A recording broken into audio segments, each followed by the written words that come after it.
Hi friends, welcome to our channel J five creations வழங்கும் லக்ஷ்மி இன்றொரு சமையல். இன்னைக்கு என்ன பண்ண போறோம் பார்த்தீங்கன்னா, பாவக்காய் முட்டை பொரியல். இது குழந்தைங்க விரும்பி சாப்பிடாது. ஆனால் நீங்கள் முட்டை போட்டு செய்கிறப்போ அந்த கசப்புத்தன்மை இருக்காது, டேஸ்ட்டாகவும் இருக்கும். எப்படி செய்யலாம் பார்க்கலாம் வாங்க.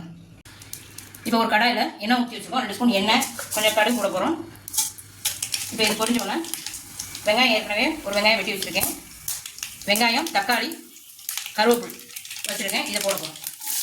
வெங்காயம் போட்டாச்சு, கருவேப்பிலை போட்டாச்சு. இப்போ வெங்காயம் நல்லா வதங்கிடுச்சு. இப்போ அது கூட ஒரு அரை தக்காளி ஊற்றி வச்சுருக்கேன், அதை போட்டுருவோம். இப்போ தக்காளி வெங்காயம் நல்லா வதங்கிடுச்சு. இப்போ பாவக்காவை தண்ணி நல்லா அரைச்சி வச்சுருக்கேன், அதை ஃபுல்லாக போட்டாச்சு. போட்டு நல்லா வதங்கட்டும். அது கூட பார்த்தீங்கன்னா ஒரு ஸ்பூன் வத்தப்பொடி,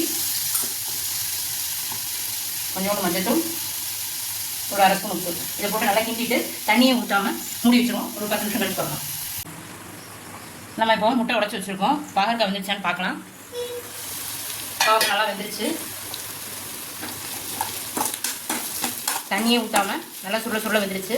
இப்போ 2 முட்டை உடச்சி வச்சதை இதில் ஊற்றிடுவோம். இதுக்கு தேவையான உப்பு, முட்டைக்கு தேவையான உப்பு,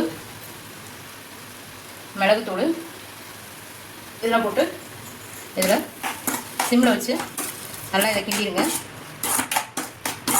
கிண்டிட்டு ஒரு 10 நிமிஷம் கழித்து பார்க்கலாம். இப்போ நம்ம முட்டையை ஊற்றி வச்சோம். அது நல்லா இதாக இருக்குது. இந்த பாகற்காயோட நல்லா சேர்ந்துருச்சு. இப்போ இது கூட தேங்காவை போட்டு இதையும் கிண்டிடலாம்.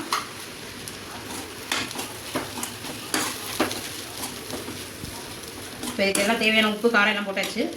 இப்போ இது கூட கொஞ்சம் தேங்காய் எண்ணெயை ஊற்றியாச்சு. தேங்காய் ஊற்றிங்கன்னா நல்லா வாசமாக இருக்கும், சாப்பிட்றதுக்கும் நல்லாயிருக்கும். உங்களுக்கு இந்த ரெசிபி பிடிச்சிருந்தா லைக் பண்ணுங்கள், ஷேர் பண்ணுங்கள், கமெண்ட்டில் உங்கள் கருத்துக்களை சொல்லுங்கள். பாய்.